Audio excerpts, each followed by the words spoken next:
امروزه موضوعی که در کتاب اخلاق در روضة العقلاء با هم داریم، موضوع قطع کردن یا کنده کردن طمعجویی از مردم، یا گفتیم چگونه ما زندگی کنیم تا که طمعجو نباشیم. معنای طمع این است که آن چیزی که در دست مردم است، مالی که در دست مردم است، یا گفتیم عزت و آبرو، یعنی هر چیزی که دارایی مردم است تو به آن هوس میکنی و ناخودآگاه از او طلب میکنی. میگویی همین چیزت رو به من بده، تو این رو داشته من ندارم، کاش من هم میداشتم و من بده. همین گونه از کسی چیزی رو طمع میکنی و از او طلب میکنی. بیایید اولا به حدیث پیامبر صلی الله علیه و سلم، استاد تمام بشریت، فرستاده از جانب الله محمد صلی الله علیه و سلم نگاه کنیم که در این موضوع چی حدیثی بزرگ و خیلی خیلی تاثیرناک گفتن. حدیث در بیهقی آمدگی هست که وقتی مردی از پیامبر طلب میکند که به من نصیحت کن و کوتاه نصیحت کن، پیامبر میگویند علیک بالایاس مما فی ایدی الناس، تو آن چیزی که در دست مردم است از آن ناامید باش. یعنی هر چیزی که مردم دارند و تو نداری به آن امید نکن. کاش من هم این رو می داشتم، کاش به من می دادی، من هم از همین می خواهم. یعنی عموما آن چیزی که در نزد مردم هست، در دست مردم هست، از آن دست بکش و امیدت رو از آن کنده کن. دارد خوب است، الله به او از فضلش داده است، من ندارم یا از آن بهترش رو دارم. وقتی که انسان به همین گفته سید البشر عمل میکند و میگوید که آن چیزی که مردم دارن مال آنهاست، هر چیزی که الله به من داده است این رزق الله است، من آن چیزی که مردم دارن به آن هم زندگی کرده میتوانم و ناامیدی از مال و از چیز و چاری مردم را در قلب خود شعار قرار میدهد، چقدر راحت زندگی میکند. علیک بالایاس مما فی ایدی الناس، در دستی کسی چیزی دیدی به آن هوس نکن. کاش به من میداد، کاش شوهر من هم این گونه ماشین میداشت، این گونه من هم خانه میداشتم، کاش من هم این گونه چند تا فرزند میداشتم، فلانی خیلی عروسی خوب دارد، کاش عروسی من هم این گونه بود، فلانی خیلی جسم خوشرو دارد، چشم خوشرو، قد بالا، یا گفتیم جسمی خیلی زیبا، کاش من هم این گونه میداشتم. نه، هر چیزی که خودت داری به آن راضی شو، هر چیزی که خودت داری به آن راضی شو و آرامش نصیب تو می شود. و پیامبر گفتن و ایاک و طمع فانه الفقر الحاضر. سبحان الله. پیامبر گفتن و برحذر باش و خود را دور گیر از طمع کردن، از طلب کردن از مردم آن چیزی که مال آنهاست و طمعجویی کردن از چیزهایی که در دستت نیست. یعنی این بی‌قناعتی یا گفتیم ناشکری هست. و میگویند پیامبر فانه الفقر الحاضر، و این کمبغلی هست که حاضر است در نزدت. و اگرچه مال دنیا در دست شماست و اگرچه قصر و خانه و ماشین های خیلی گرانبها دارید، ولی باز هم طمع دارید و به مردم نگاه کرده چه تلواری دارد، چه کرته خوشرو پوشید، چه شوهر بای دارد، چه فرزندی پول دارد، چه قالین ها و پرده و چیز دیگر میگویید، شما افقر الناس، یعنی کم بغل ترین است. کم بغلی شما قطعی خودتان، همراه خودتان است. پیامبر گفتن از طمع دور باش، چون این کم بغلی است. کم بغلی یعنی محتاجی است. خود رو محتاج نکن. داری خوب کردی و در موچی از کسی چیزی نوی گرفت و او مبارک باد میگیم الله برکت دهد، ماشاءالله، الله از فضلش به تو زیاده کند. نه اینکه کاش من هم میداشتم، چرا من ندارم، کاش به من هم میدادن. و طمع سبحان الله چشم انسان را همیشه برای مردم آشکار می‌سازد. انسان‌های طمعچی حتما طمع خود را در چشم و در زبان خود آشکار می‌کنند. در دوامش پیامبر نصیحت دیگر می‌کنند، میگویند و صلی صلاتک و انت مودع، و نماز رو همون گونه خوان که گویا این آخرین نماز تو است، گویا که با همین نماز تو دنیا رو ترک کرده ایستاده ای، پیش از مرگت است و به تو فرصت داده شد که آخرین نمازت رو خوان. تو چگونه نماز میخوانی؟ و این حدیث پیامبر صلی الله علیه و سلم عزیزان باید در هر نماز به خاطره های ما، به قلب ما بیاید که به ما بگوید که حالا این نماز شاید آخرین نماز تو هست. پیامبر گفتن نمازت همان گونه باشد که گویا تو دنیا را ترک کرده ایستاده ای، گویا این آخرین نمازت.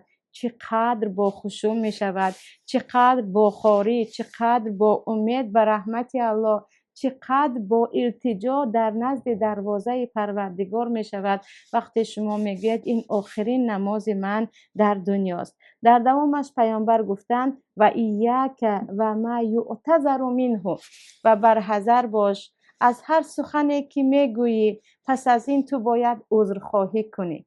یعنی من خود خیلی نمیگم نفرت دارم، خیلی رحم میخورم با آنهایی که زبان خود را کنترل کرده نمیتوانند، پس از آن از این عذر میپرسند، از آن عذر میپرسند. چقدر بیچاره هستند، چقدر ضعیف هستند که پس از گفتن سخنی که کاش نمیگفتند و اینقدر خود را بیچاره نمیکردند، از این و از آن عذر میپرسند. عذر پرسیدن و توبه کردن به نزد پروردگار چیزی خیلی خوب است، قدر یک مؤمن رو بالا میکند.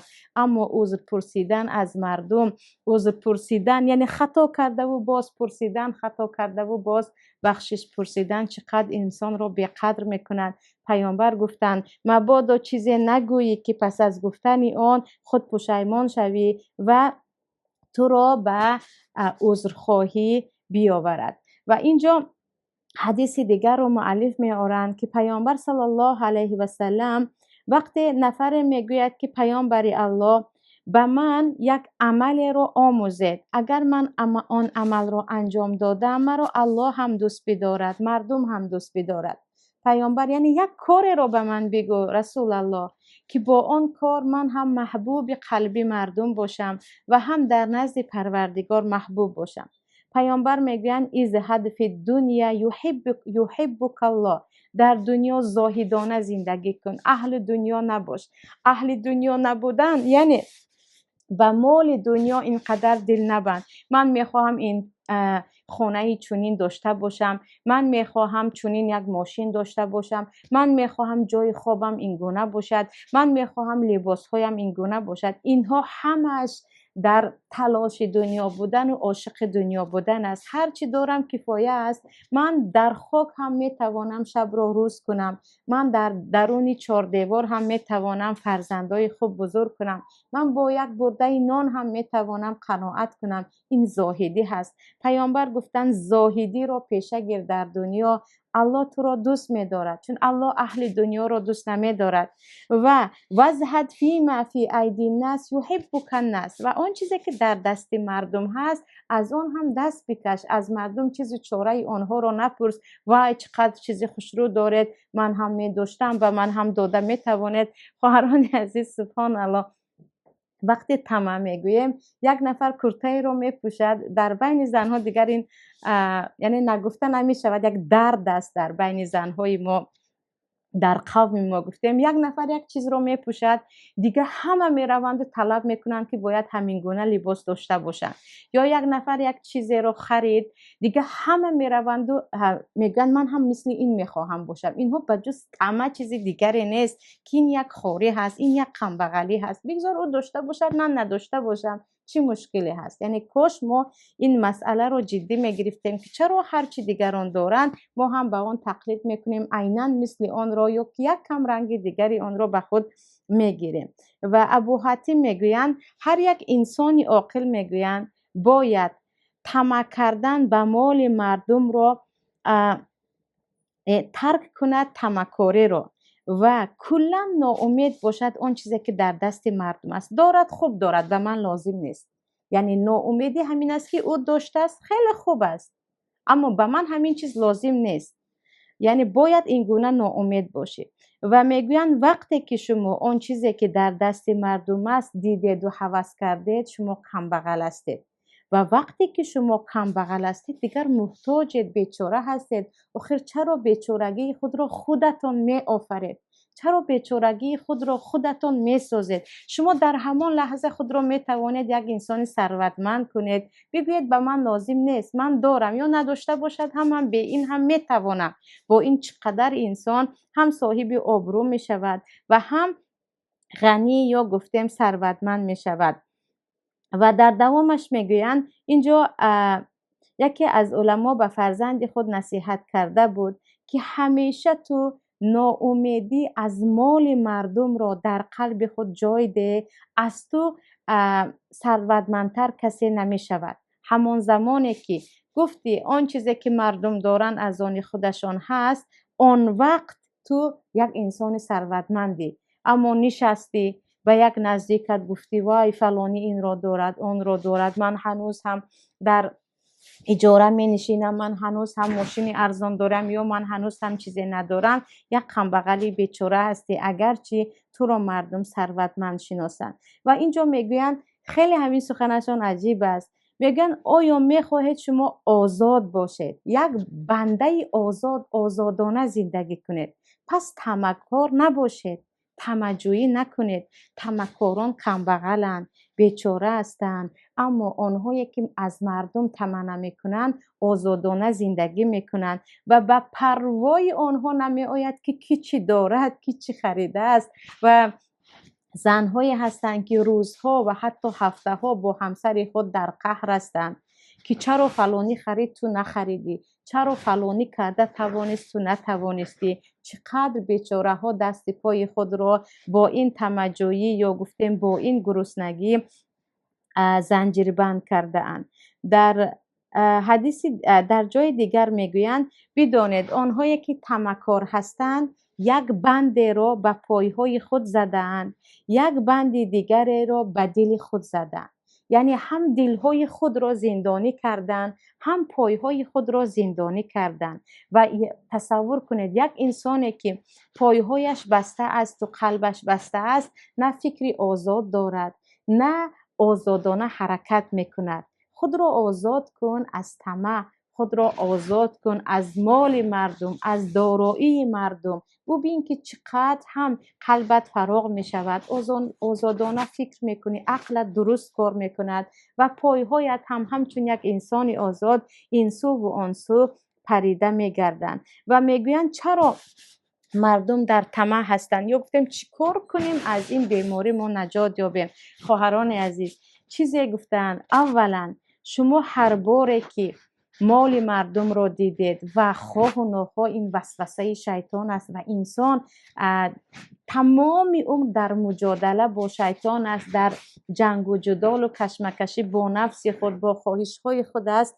هر وقت که مال مردم رو دیدید و طمع به خاطر شما هجوم کرد و گفت خانه فلانی را ببین، کرته قیمتی فلانی را ببین، مجوهرات لووری فلانی را ببین، فرزندی بای فلانی را ببین، شوهر تاجر فلانی را ببین. اولا در یک خلوت آرامی دور از همه چیز فکر کنید این همه ثروت و این همه فرزند، این همه خانه و در با کی به قبرش می رود، به کی سلامتی می آرد، به کی سعادت و خوشبختی می آرد، به کی زندگی آرامی دائمی می آرد؟ کدام این؟ آیا دیدید کسی شوهر تاجر دارد و خیلی خیلی از همه غم و دردها آزاد است؟ و الله قسم اکثریت زنهایی که زندگیشان درد و حسرت است، زنهای همان تاجرای بای هستند که برابر پول هزار و یک درد و غم رو هم اون شوهر به خانه می آرد.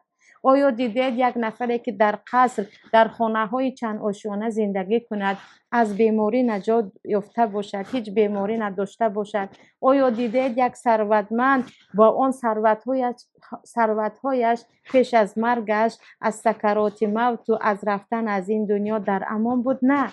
ابن حبان میگویند به خود یک خلوتی رو، یک جایی که کسی نیست انتخاب کن. وقت طمع و هوس به مال مردم و ناامیدی که چرا خداوند به آنها داد و به من ندادی، من چی کردم، این همه ناشکری می آید، به فکر فرو رو. فکر کن که آنهایی که پول دارند چی دارند اصلا؟ مگر خانه و دیوار، پرده یا قالین میتواند به تو خوشبختی بیاورد؟ قلب تو را آرام سازد. همیشه به شاگردها میگویم اگر پولداری خوشبختی می آورد، پولدارها همیشه داروی عصب نمیخوردند. اگر پول و مال دل انسان ها را آرام میکرد، این همه هر روزه سکته دل بای پولداران نمی شدند.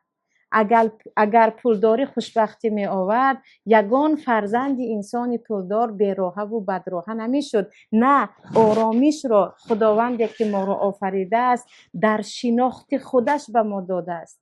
یعنی وقتی که یک نفر رو دیدید گفتید وای چقدر خوش کرته خوش رو دارد، این با این نرخ من ندارم، من هم میخرم. اولا تصور کنید با پوشیدن آن کرته کدام هدف رو شما میتوانید به دست آورید، یا گفتیم کدام از آرزوها رو میتوانید برآورده کنید. چند لحظه پوشیدید خوشرو بود، اما اون لحظات زود می رود. اما یکی گرفتید و اون طول کرته رو صدقه کردید، بگذار به مادر خود، بگذار به پدر خود، بگذار هدیه خریدید به نزدیک خود، یک دعای او، یک تبسم او سالها از ذهن شما نمی رود. و من بعضی خواهران را میشناسم هر باری که از خوشبختی خود صحبت میکنند فقط از خیرهای کرده خود میبالند. در یاد کدام شما هست کرته های پوشیدهتان که آن روز را هیچ فراموش نکنید؟ اما در خاطره همه ما هست آن تبسمی که خالصانه برای کسی هدیه کردیم، با صدقه کردن باشد، با یک چیز دیگر. پس از تمجویی با راه تفکر، با راه در یک جا نشستن و کنی خود دارایی های من، چیزی که خودتان شخصا دارید، کدامی آن به نفع شما هست، کدامی آن بیماری های شما را میتواند از بین برد، غم های شما را از بین برد، فرزند شما را هدایت کناند، کدامش اصلا مال دنیا به درد چیزی کسی نمیخورد بجز مالی که در راه الله خرج شود و خرج کنندهش هم خالصانه باشد. پس با تفکر و در عاقبت انسان های ثروتمند و خصوصا آنهایی که از دنیا رفتند و با خود چیزی نبردند و جز حسرت که کاش من برمیگشتم و عملهای صالح میکردم، مال خود را، دارایی خود را در راه الله خرج میکردم، چیزی دیگری نبردن. ما میتوانیم این دشمن داخلی خود را بشکنیم که امید دارم بعد از این درس برای این همگی انشاءالله کوشش میکنیم.